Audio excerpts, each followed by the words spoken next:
Muito bem, essa é a nossa terceira lição e hoje nós vamos falar sobre as testemunhas de Jeová. Nós fizemos uma introdução, tá? Falando as razões, os motivos.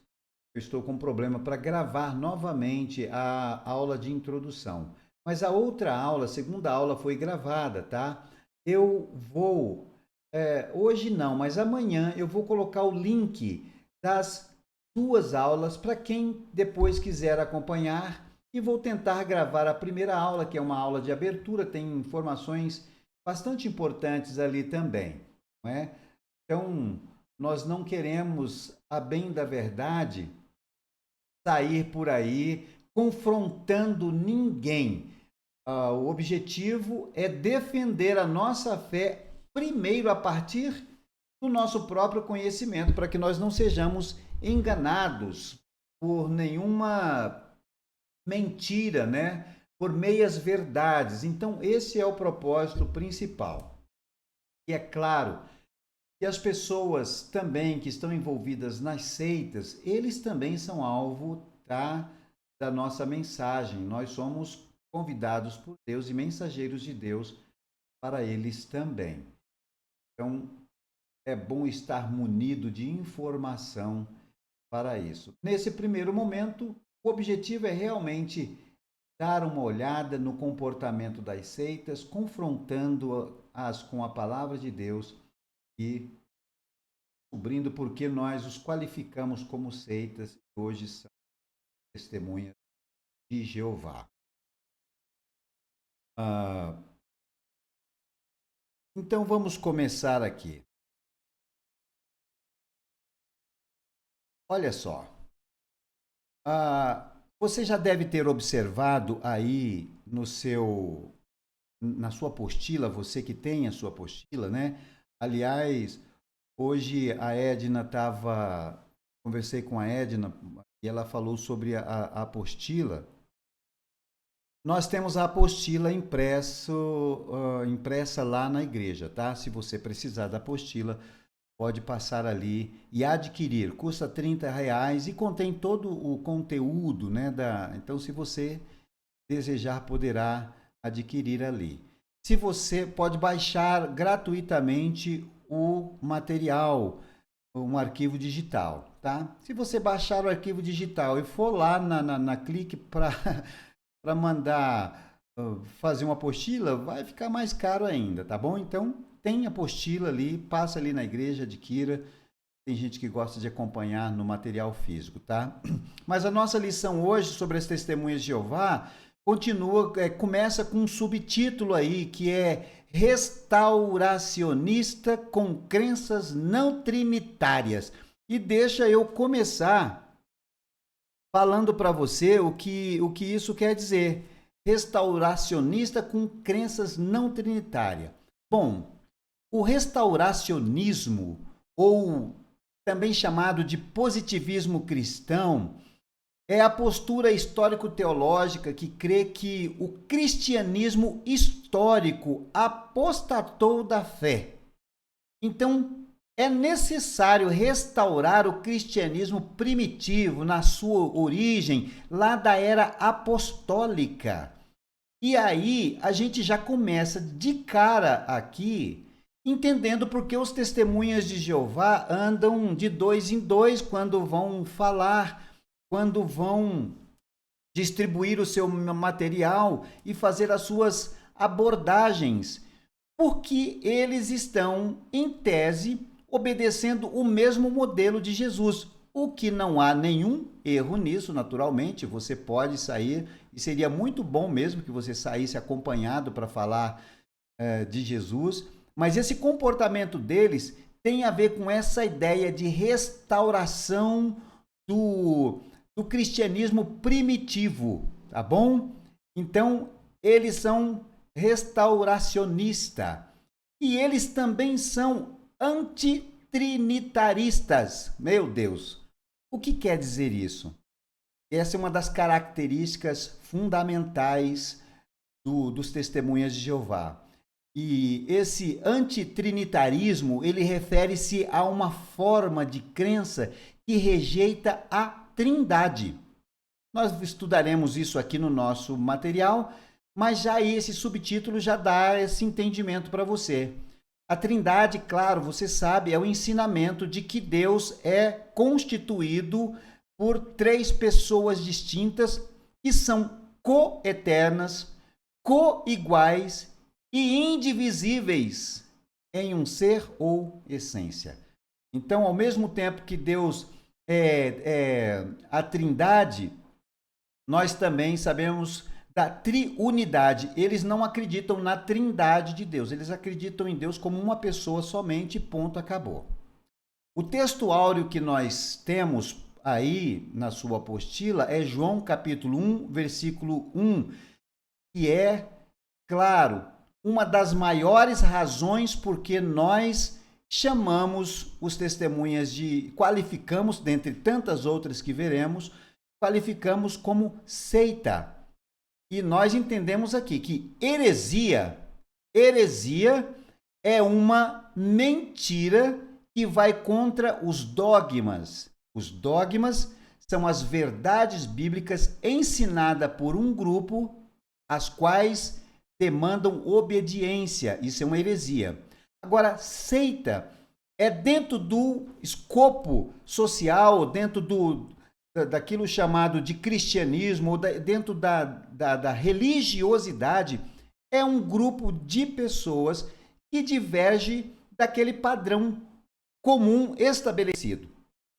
Então, a verdade que está estabelecida, aceita pela maioria dos cristãos, é a palavra de Deus.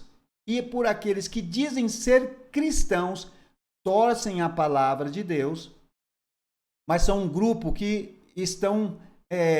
não estão em sintonia com a ideia geral que é propagada, que é propalada. Então, seitas é uma coisa, heresias são outras. Então, dentro dessa seita, existem muitas heresias. Tem um microfone que está aberto aí, tá? Eu não sei onde é. Se você puder tocar na sua tela, vai aparecer embaixo aí uns sinaizinhos e você toca no seu microfone.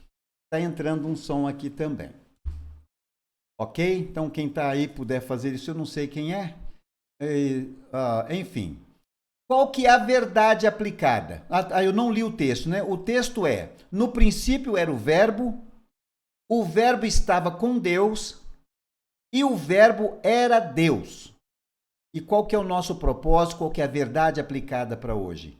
Jesus é coparticipante da essência divina e, em virtude dessa natureza, Jesus é Deus, coisa que é negada pelos testemunhas de Jeová, que por si só, para nós, já são qualificados como seitas.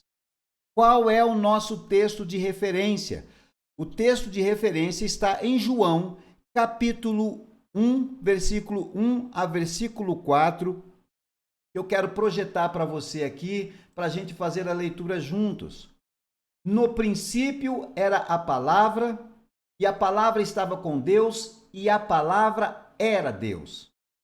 Aquele que é a palavra estava com Deus no princípio. Todas as coisas foram feitas por intermédio dele, sem ele nada do que existe teria sido feito. Nele estava a vida, e esta era a luz dos homens. Esse é o nosso texto de referência. Vamos para a nossa introdução aí na sua apostila. Bem, as Testemunhas de Jeová, elas são uma seita que se destaca pela boa organização e excelente estrutura. Uma outra marca forte deles é a maneira como eles praticam o proselitismo. Tá? O que é o proselitismo, gente? Proselitismo é a ação ou empenho de tentar converter uma ou várias pessoas em prol de determinada causa, doutrina ou ideologia ou religião. Ou seja, nós também somos proselitistas, essa é a verdade. Se nós queremos ganhar os testemunhas de Jeová para Jesus, e tirá-los desse engano, nós também podemos ser classificados como proselitismo, tá bom? Mas como é que a maneira que eles praticam? Ainda tem o microfone aberto aí. Deixa eu ver. O Renatinho está me ajudando aí, Renato. Tenta descobrir lá e mandar uma mensagem. Só tá entrando esse som para vocês aí também, não? De uma televisão aberta aí? Tá entrando o som, né? Vamos tentar resolver isso aqui.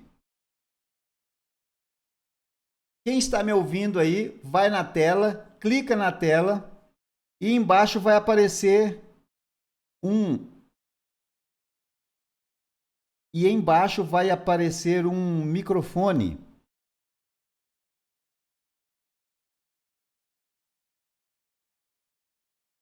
Isso. Eu acho que aqui a Marisa está com o microfone aberto. A Tati também, viu, Tati? Aê, obrigado, querida. Mas não é o seu telefone, não é o seu não, é outro aqui que está aberto também. Não sei se é uma. Aí, Marisa, obrigado, filhota querida. Matou, pronto. Ok. Tem alguém chegando aí. Beleza, ótimo. Então tá. Eu agora não sei nem onde eu parei aqui. Deixa eu encontrar aqui. Ok, continuando. Essa é a estratégia, e essa estratégia é realizada pelos testemunhas de Jeová, que é o proselitismo, né, que é o ato, né, de converter pessoas para a sua causa. Ela é realizada através de incansáveis visitas de casas em casas e treinamentos especiais para os adeptos, com o objetivo de formar os seus apologistas e discípulos, né? Apologistas é o que nós estamos tentando fazer aqui. A apologia é a defesa da sua fé, da sua crença, tá bom? Então, eles investem muito pesado, eles treinam as pessoas, eles pegam os versículos importantes e eles treinam quais serão as palavras que eles dirão para a pessoa e quais serão as respostas diante das dúvidas, tá? Então, nisso eles são realmente especialistas e vamos lá, né? Talvez, como os outros, nem tudo é perdido. Tem coisas que eles são bons que nós talvez precisaríamos até melhorar, temos que admitir. Mas é isso. Como é que surgiu o russellismo? Porque foi assim que começou. Charles Taze Russell, 1852 a 1916. Inicialmente ele foi membro da igreja congregacional e depois da Igreja Adventista do Sétimo Dia, filho de pais presbiterianos. Em 1872 ele funda formalmente o movimento russellista, que foi o nome inicial dessa seita. Em 1884, o movimento mudou de nome, que passou a ser chamado de Sociedade Torre de Vigia de Sião de Bíblias e Tratados. Esse nome durou apenas 12 anos, porque em seguida mudou para Sociedade Torre de Vigia de Bíblias e Tratados. Como você pode observar, foi retirado aí a palavra Sião apenas. A partir de 1886, Russell publicou vários livros, dentre eles A Aurora do Milênio, que é um livro-chave para eles, e ainda na gestão de Russell, por volta de 1900, essa seita chegou à Inglaterra e à Austrália. Atualmente contam com 6 milhões de adeptos em mais de 230 países, então estão bem espalhados por aí. As Testemunhas de Jeová aqui no Brasil. Estamos falando do mundo, agora vamos ver rapidinho aqui no Brasil. Eles chegaram aqui no Brasil através de 8 marujos em 1920, tá? 1920, que se converteram em Nova York. Em 1922, portanto, 2 anos depois, a Igreja das Testemunhas de Jeová, estabelecidas na América do Norte, enviou ao Brasil seu primeiro representante, especificamente à cidade do Rio de Janeiro, onde foi realizada a primeira reunião pública no auditório do Automóvel Clube do Brasil, de um pequeno grupo formado no final do século XIX até nossos dias. Gerou-se uma vasta corporação com um formidável patrimônio formado por parques gráficos, fazendas, que eles chamam fazendas do reino, conjuntos de edifício e por aí vai. O Brasil é atualmente um dos países com maior número de testemunhas de Jeová. E é uma coisa que se repete também, nós falamos do Espiritismo a semana passada, não sei se você se lembra, o Brasil não é, categoricamente o maior país, né? O país com maior número de espíritas e também é de testemunhas de Jeová. É óbvio que o Brasil também é um país continental e aí por diante, tá? Mas aqui é uma referência mundial do número de testemunhas de Jeová. Em 2011, conforme dados deles, foram feitos 27.425 batismos no país. No evento da comemoração da morte de Cristo, tiveram presentes 1.748.226 pessoas. Foram realizadas, nesse ano, 801,7 estudos bíblicos pelas testemunhas de Jeová no Brasil. Eles saem de casa em casa, de 2 em 2, batem a porta, entregam um folheto para você e perguntam se podem fazer o estudo bíblico. Essa é a estratégia. Com essa estratégia, eles alcançaram um número maior que 801 mil estudos no ano. Foram dedicadas 145.889.031 horas na pregação das doutrinas russelistas no Brasil. Será que eles são organizados, gente? Será que um pessoalzinho ali da esquina ali que não sabe de nada? Não. São pessoas extremamente organizadas, bem estruturadas, com parque gráfico, treinadíssimas realmente. Se um desavisado tiver contato com eles e estiver buscando a verdade, as meias verdades que eles têm para dizer, vão enganar facilmente qualquer pessoa desavisada.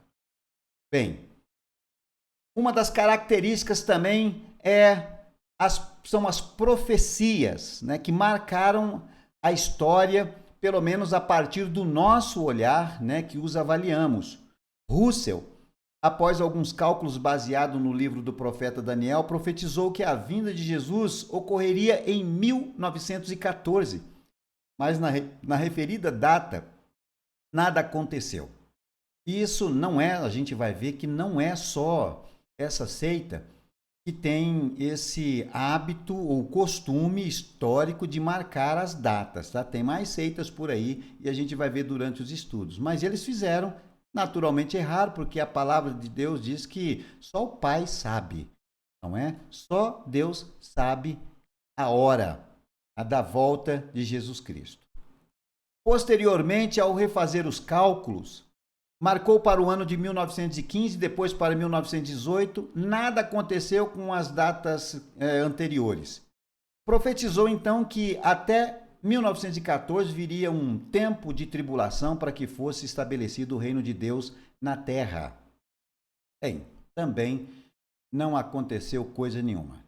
As falsas profecias dos sucessores de Russell, então é uma prática. Russell morreu e depois vieram os seus sucessores com a mesma experiência, com a mesma pegada de marcar datas. Não é essa? Eu até diria que essa é a marca registrada dos Testemunhas de Jeová.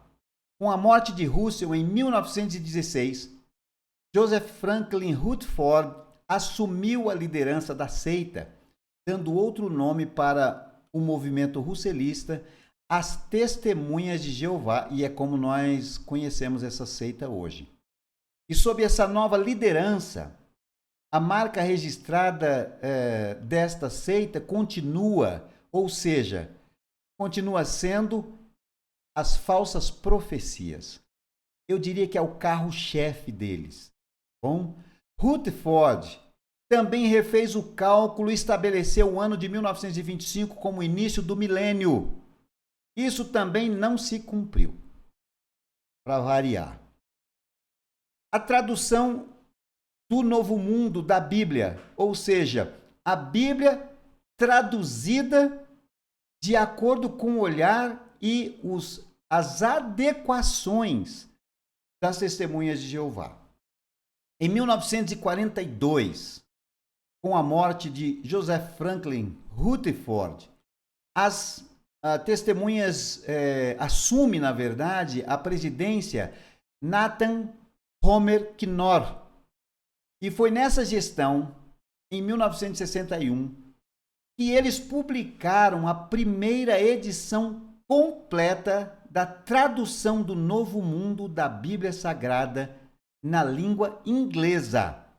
1961, eu não tinha nem nascido ainda, né? Então deve ser 60 e tarará. Eu sou de 64. Mais de 60 anos atrás, eles publicaram a primeira edição completa da Bíblia segundo os Testemunhas de Jeová. Quais foram as modificações nos textos bíblicos na tradução do Novo Mundo?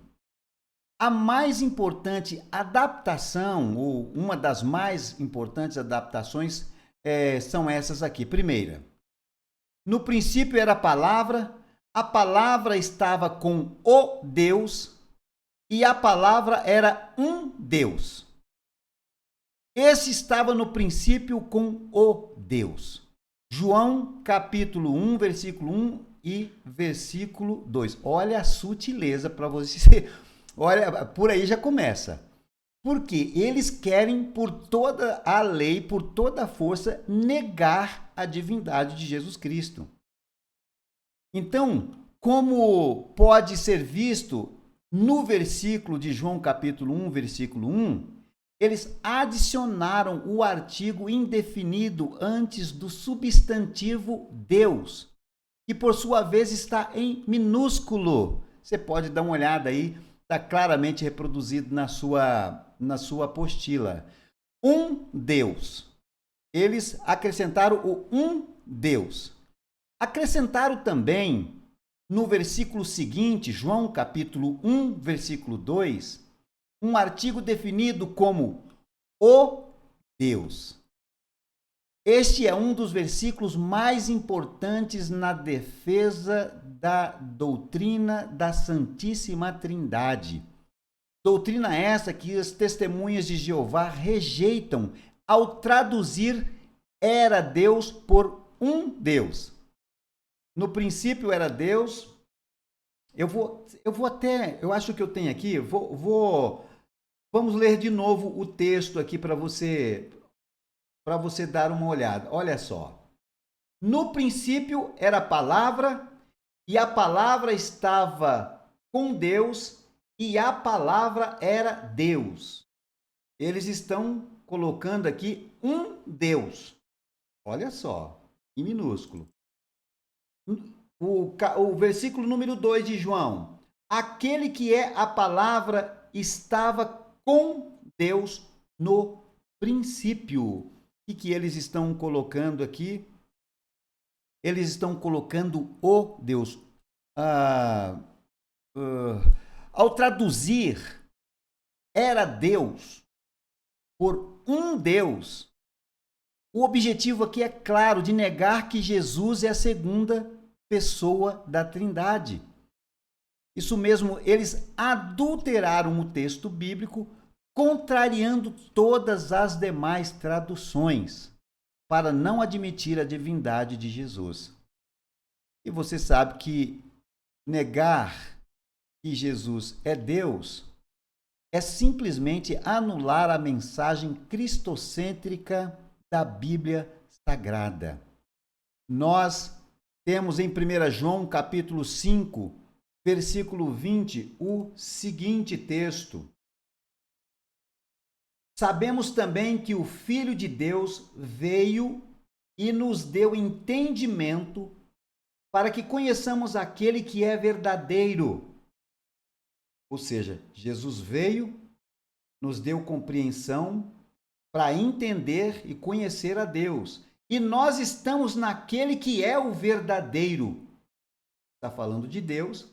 Em seu Filho, Jesus Cristo, este é o verdadeiro Deus e a vida eterna. Ou seja, o verdadeiro Deus acaba também, segundo esse texto, sendo Jesus Cristo, o verdadeiro Deus e a vida eterna. Bom, vamos seguindo aqui. Falsos ensinos das testemunhas de Jeová.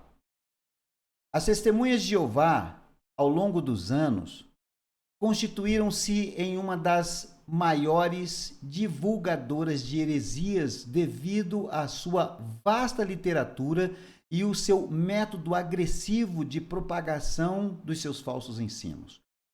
Olha, aqui em casa mesmo, vez por outra, eles não só batem aqui, tocam a campainha, mas deixam folhetos aqui.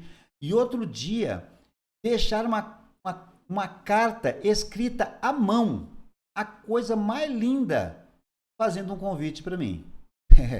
Então, olha as estratégias aí, escrita à mão, porque não é comum. Uma coisa é você tocar o folheto lá e entregar 1000 folhetos no dia. A outra coisa é você tentar escrever palavras, inclusive Bíblia, coisa linda demais, textos bíblicos verdadeiros e honestos de promessas, fazendo um convite para que eu estivesse ali na atividade. Que aqui bem do outro lado da minha rua aqui tem um salão do reino, né? Porque é assim que é chamado, né? Eles não chamam de igreja, não. É salão do reino dos testemunhas de Jeová. Tá? Então, esse método agressivo deles tem realmente conquistado muitas pessoas. E eles realmente estão trabalhando. É a estratégia. E esses ensinos, eles, como acabei de falar, eles são executados através de visitas de casa em casa. Passa aqui uma turminha, vai 2 numa casa, aí eles se encontram ali, medem, fazem estratégia, que se encontra com outro grupo lá na frente, são bem organizados. Essa é a estratégia deles, ok? Bom, qual é a origem do nome Jeová? Em Êxodo, capítulo 3, versículo 14, Moisés pergunta a Deus sobre o seu nome, e a resposta foi: Eu sou. Então, o nome de Deus, segundo a descrição da Bíblia dada por ele, a pergunta feita é: Eu sou. E eu sou se compõe pelo tetragrama, escritas da direita para a esquerda. E eu sei que aí na sua apostila, eu não vou poder reproduzir aqui para você, e eu também não entendo nada de hebraico, tá, gente? Já vou aqui, não entendo nada de hebraico. Mas aí, escrito do direito para a esquerda, tem um apóstrofo, aí tem uma letrinha, um hierógrafo, vou chamar assim, parecendo um N.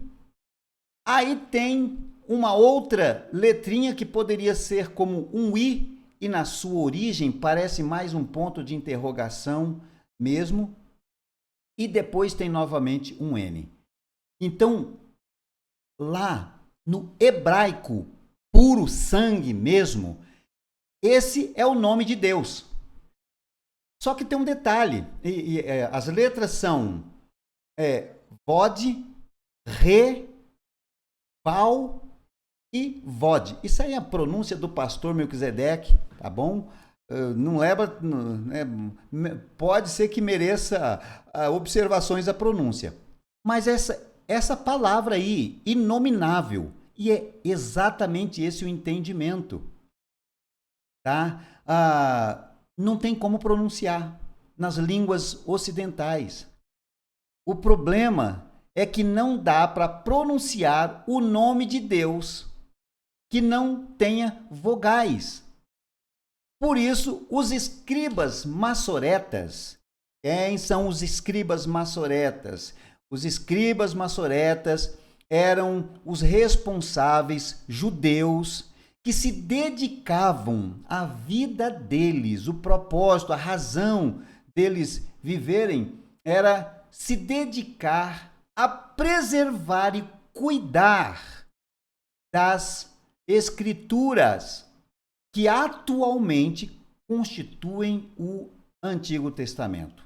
É óbvio que nessa época aqui dos escribas maçoretas não existia o Novo Testamento. O Novo Testamento chegou bem depois, entendeu? Então, o que nós temos hoje por Antigo Testamento, existia um grupo de pessoas chamado escribas, e esses eram responsáveis por preservar, por dar atenção enfim, e interpretar também a palavra de Deus.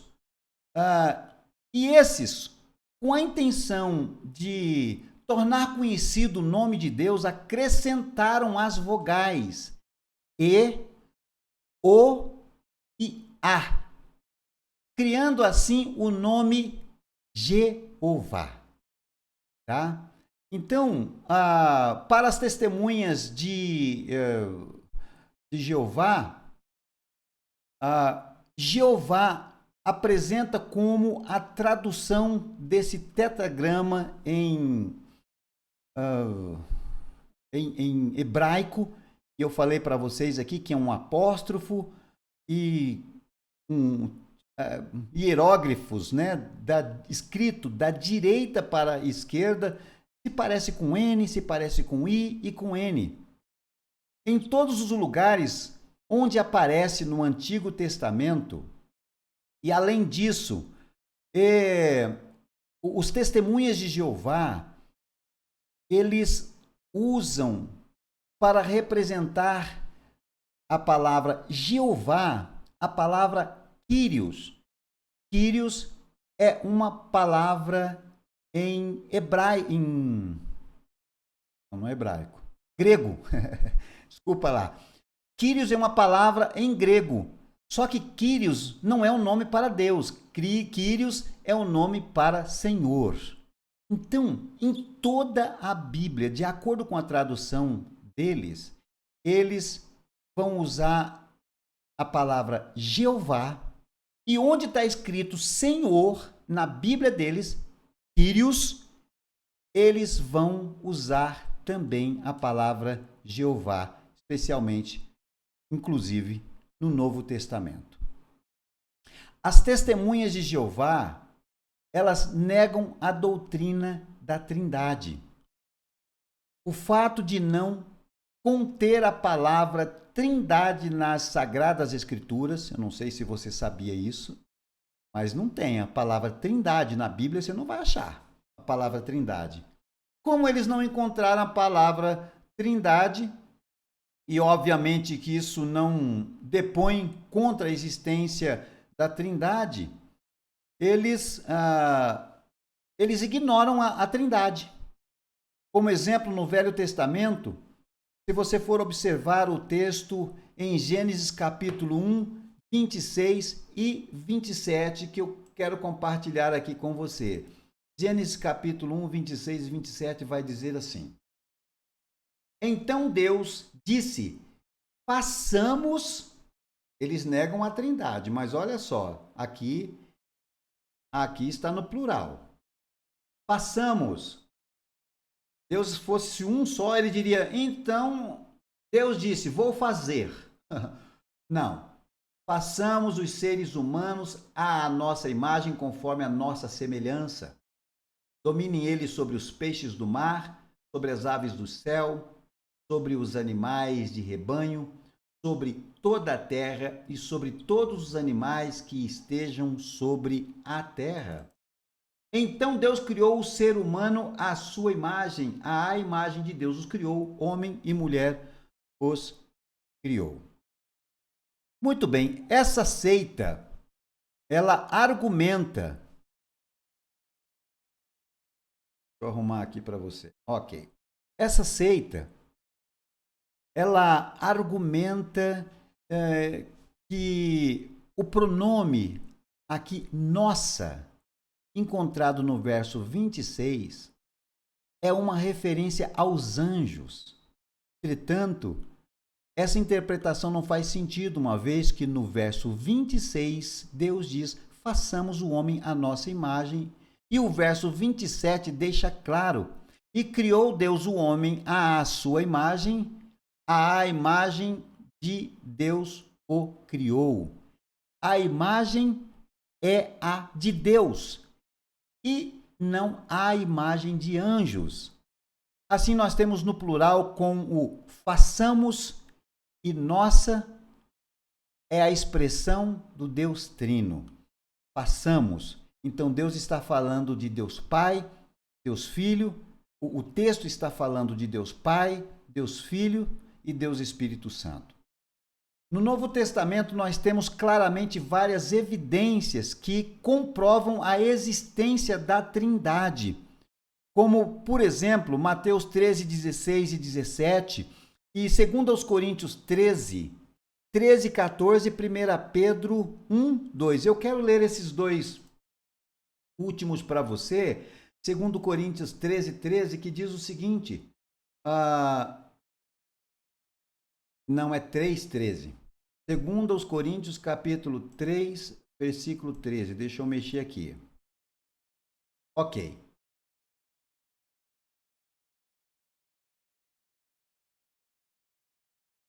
Segundo aos Coríntios 13, 13 e 14.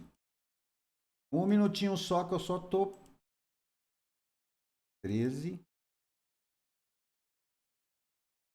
Segundo aos Coríntios 13.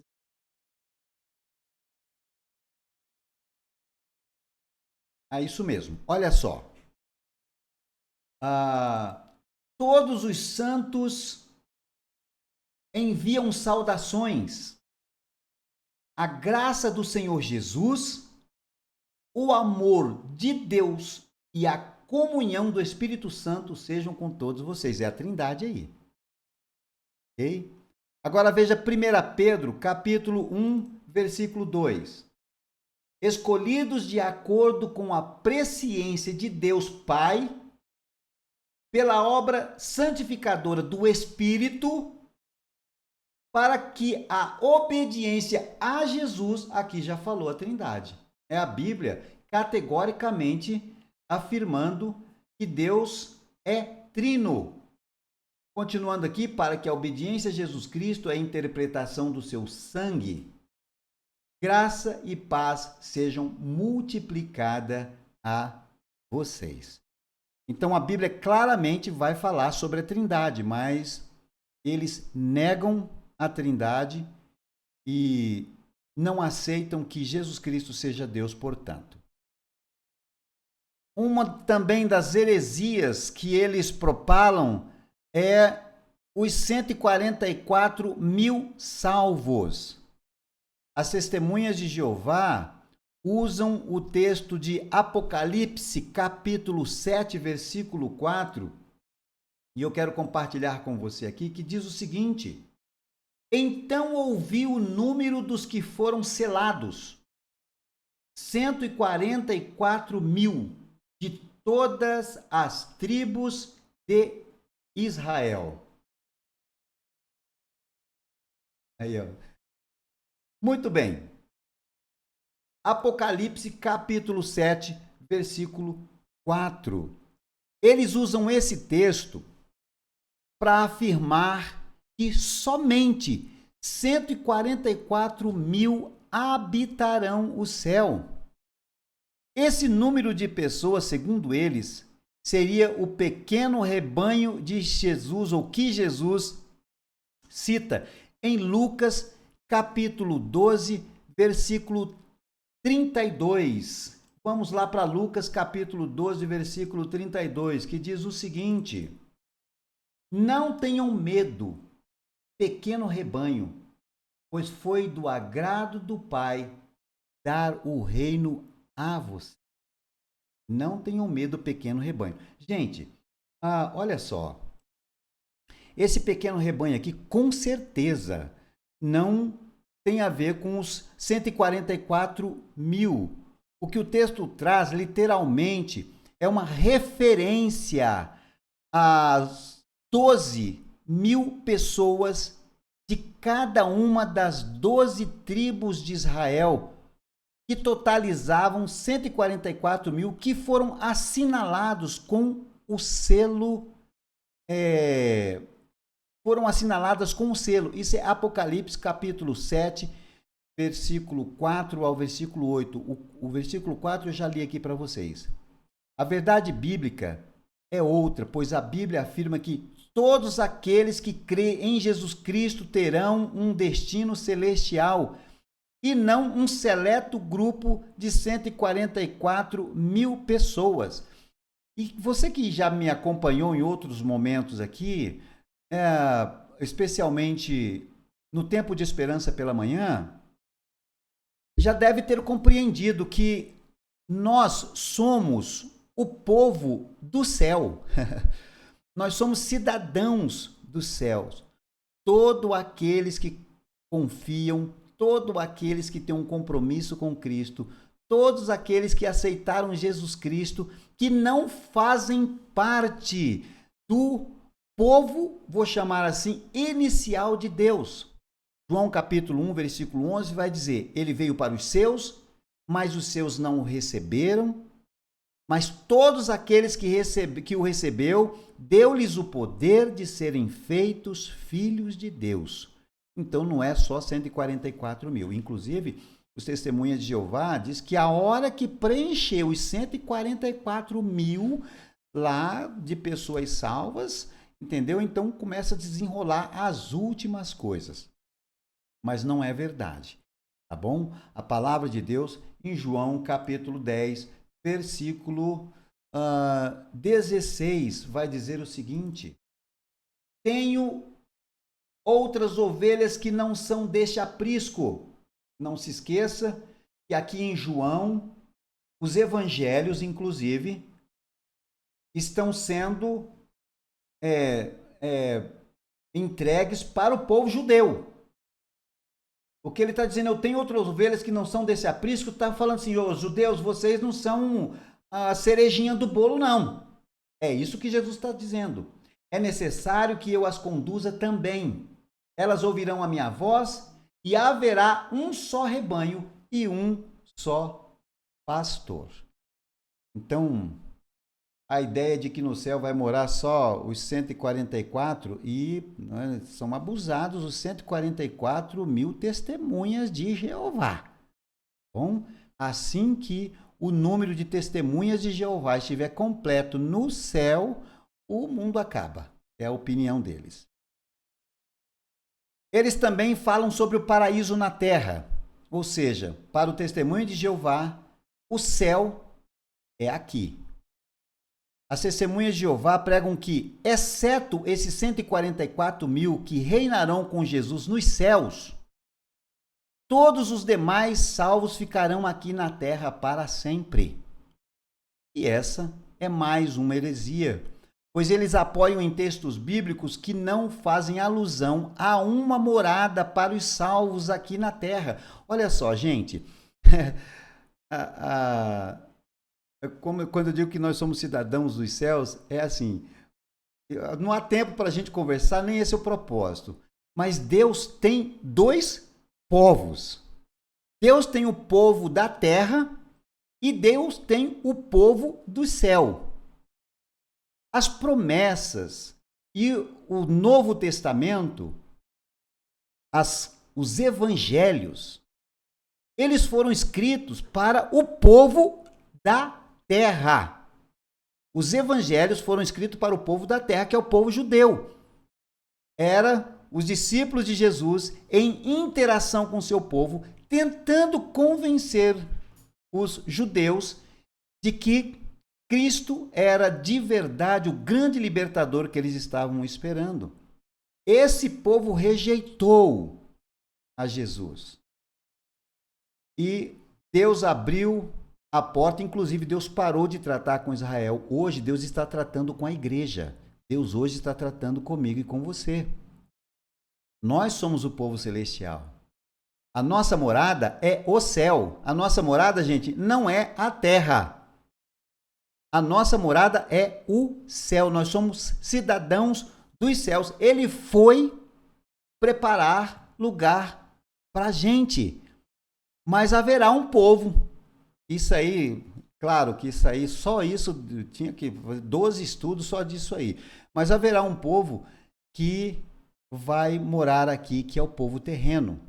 Depois do Armagedon, todas as nações estiverem ali fechando sobre Israel para acabar com a raça de Israel. Jesus Cristo vai vir na guerra do Armagedon, vai livrar a cara de Israel e nós vamos reinar com Cristo, não é verdade? Dos céus sobre aqui, sobre a terra. Nós seremos reis, mas nós não somos cidadãos que vamos morar aqui. Então, enfim, não quero criar confusão na cabeça de ninguém, mas estão errados os testemunhas de Jeová quando eles dizem que só 144 mil vai morar no céu e aí o restante das pessoas vão morar aqui na terra. E eles, na verdade, estão falando disso, não é? Do milênio, quando aquela ideia de que o céu é na terra, eles estão falando do milênio. E eu separei um texto de Isaías, capítulo 11, versículo 6, para você dar, para isso ficar mais claro para você. Isaías 11, 6 diz: o lobo viverá com o cordeiro, e o leopardo se deitará com o bode. O bezerro, o leão e o novilho gordo pastarão juntos, e uma criança os guiará. A vaca se alimentará com a ursa, e os seus filhotes deitarão juntos, e o leão comerá palha com o boi. A criancinha brincará perto do esconderijo da serpente, da áspide, e a criança colocará a mão no ninho da víbora. Isso aqui é o milênio, gente. Só que deixa eu falar um negócio para você, viu? Também aqui não é para criar dúvidas no seu coração, mas quando acontecer o milênio, eu e você não vamos estar aqui, nós vamos estar com Deus, nós não vamos viver o milênio aqui, tá bom? Mas sobre isso a gente pode conversar depois, tá? O que de fato a Bíblia registra sobre esse assunto é exatamente, é muito diferente da interpretação deles. E Filipenses capítulo 3, versículo 20, pode deixar isso claro para a gente. Deixa eu achar aqui para você, Filipenses, não tinha separado aqui. Só um minutinho para a gente ler junto aqui, Filipenses capítulo 3, versículo... Filipenses capítulo 20. Olha só, a nossa cidadania, porém, está nos céus. Isso que eu digo que, obviamente, pastor, nós somos cidadãos dos céus, de onde esperamos ansiosamente o Salvador, o Senhor Jesus Cristo. Então, nós não somos o povo da terra, tá? Aliás, gente, é estranho, né? Com todo respeito, né, a fé e a crença de cada um, mas a gente vê as pessoas tocando chofar, usando bandeirinha de Israel. Tem gente que bota a arca do concerto. E eles acham que Israel é eles querem ser Israel e eles esquecem que a bênção de Deus, nós somos infinitamente mais abençoados do que o povo de Israel. Inclusive, Deus agora está tratando com a igreja. Deus está tratando comigo e com você. Não há razão nenhuma. Primeiro, porque Israel é o filho natural de Deus, vamos assim chamar. E nós somos filhos adotados. E claro, nós estamos falando, vou falar aqui dessa natureza de amor. É óbvio que eu não tenho condições nenhuma de descrever e nem mensurar o amor de Deus. Mas vamos lá. Deus falou o seguinte, que o amor dele aqui na terra, o amor de mãe, é o amor mais próximo parecido com o amor dele. Deus fala lá em Isaías, né? Será que a mãe pode abandonar o filho que está dando mamar no peito? A resposta é não, de jeito nenhum. E ele diz, mesmo que uma mãe abandone o filho, eu não vou abandonar vocês. Então, o amor de Deus, ele é imensurável. Por que eu digo isso? Que o amor natural, e essa é uma expressão antropomórfica, né? Eu tentando colocar em Deus sentimentos humanos. Mas para a didática é assim. O amor de Deus, ele por nós demandou Deus desviar o olhar dos seus filhos legítimos para nos adotar como filhos. Uma coisa é o seu filho legítimo. Ele está lá, ele de repente você formou, né, criou, faz parte de você, ele tem o seu DNA. Outra coisa é a grandeza que precisa para adotar e amar um filho. Por isso, eu sou filho natural dos meus pais, mas eu ficaria muito feliz em saber, embora não seja assim, que eu tivesse sido adotado. Honestamente, eu olho para os meus pais, para minha mãe, eles me amam, não é? Mas imagina esse amor revelado por mim, sendo eu um filho adotado, porque aí precisa mudar toda a dinâmica do sentimento. Então, eu assim, ouso dizer que nós somos mais importantes, não posso dizer mais amados, mas nós somos muito amados por Deus, ok? Então, tudo isso para dizer que não são só os 144 mil e que o texto não é de que nós vamos morar aqui, não, porque nós somos cidadãos dos céus. O Senhor foi preparar lugar para nós e é para lá que a gente vai. Bom? Outra doutrina estranha, outras doutrinas, né? E aí a gente já está meio que indo para o finalzinho já. Outras doutrinas estranhas dos testemunhas de Jeová. Eles não comemoram o aniversário. É impressionante, falar a verdade. Qual que é a justificativa? Eles dizem que na crença popular, velas de aniversário têm um poder mágico de realizar desejos. Eu falei, puxa vida, eu não devia nem ter lembrado disso, que agora eu quero ver, né? Quando você sopra a velhinha, você está imaginando, você está fazendo um pedido, um desejo, entendeu? E assim quem sopra a vela do bolo está obviamente praticando feitiçaria. É uma doutrina. Eles proíbem a transfusão de sangue. Em Levítico 7,14 está escrito, porque a vida está no sangue. E essa era, gente, a gente vai ver o contexto, e a própria Bíblia era claramente uma didática de Deus para ensinar o seu povo sobre o poder do sangue de Cristo, que seria derramado para a restauração completa da humanidade. Era uma lei cerimonial que foi abolida pela aliança. E Hebreus capítulo 8, versículo 13, vai dizer o seguinte: ao chamar de nova aliança, essa aliança, ele tornou antiquada a primeira. E o que se torna antiquado, envelhecido, está a ponto de desaparecer. Tá bom? Então, aquela questão do sangue aspergido sobre a arca, aquilo já passou. Veio uma nova aliança, nós temos uma nova aliança em Cristo e aquilo ali já se tornou antiquado. Tá bom? Eles também acreditam na aniquilação do perdido.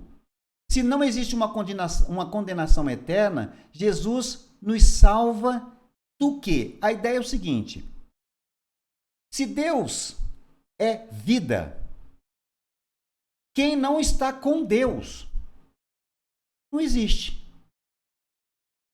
Compreende como que é? Não existe. Então, a ideia é o seguinte: o cachorro, o gato morre, acabou.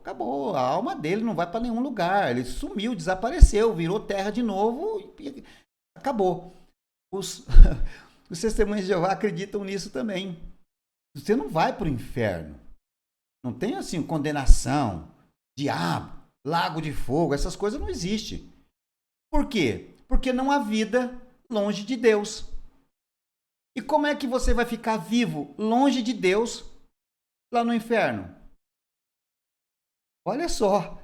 Mas vamos ler Apocalipse capítulo 20, versículo 10 e o versículo 15 para ver o que nos diz. Olha só. O diabo que as enganava foi lançado no lago de fogo e enxofre, onde já haviam sido lançados a besta e o falso profeta. Eles serão atormentados dia e noite pelos séculos dos séculos. Olha o versículo 15.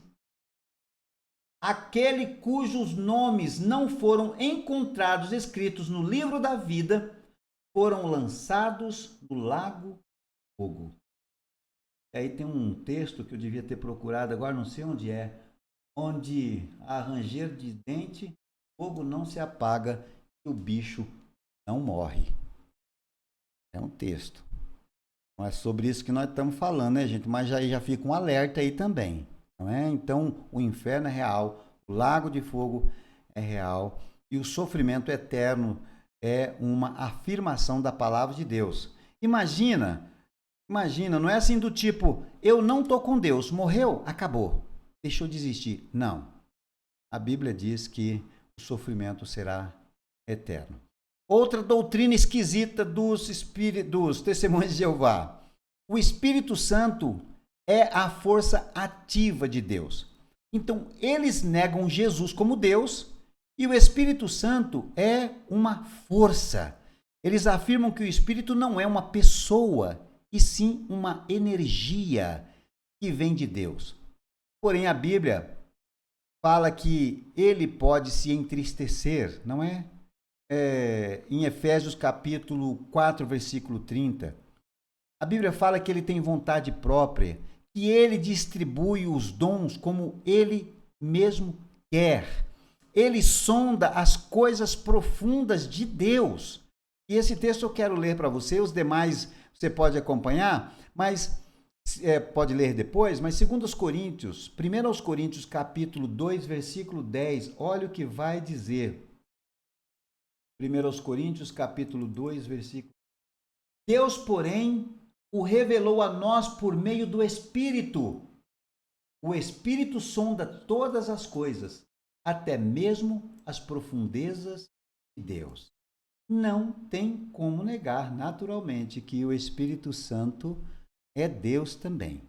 Embora o foco deles mesmo está em negar que Jesus é Deus. Okay? Ele tem comunhão com os crentes. Segundo os Coríntios capítulo 13, versículo 14, vai dizer isso. Claramente o Espírito Santo é uma pessoa. Ele tem sentimentos, ele se comunica, ele se relaciona. Ele é uma pessoa, assim como o Pai e o Filho são pessoas. Outras coisas que curiosidades aí, doutrinas dos testemunhas de Jeová.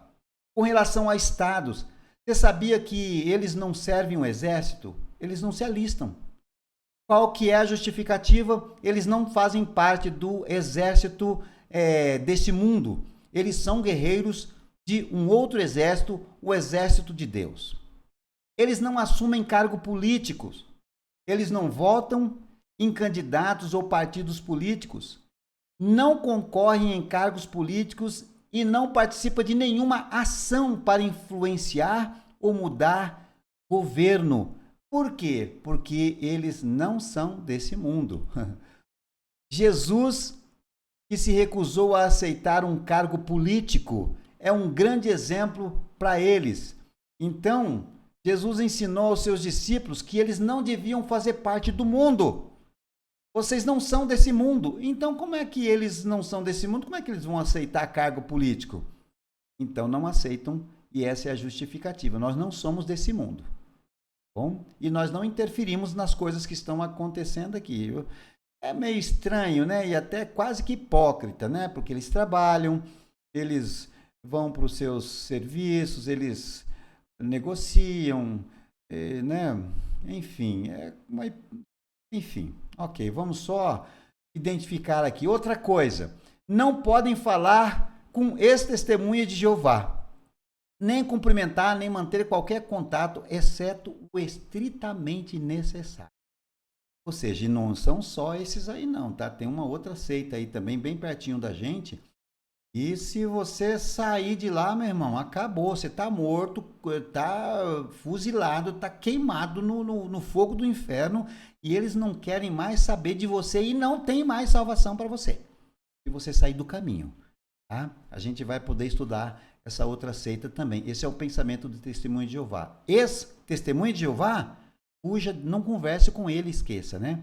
Nós temos um ditado assim que revela o anseio que a gente tem de buscar os nossos irmãos desviados, né? Gente que não está na igreja, já estava, a gente vai atrás.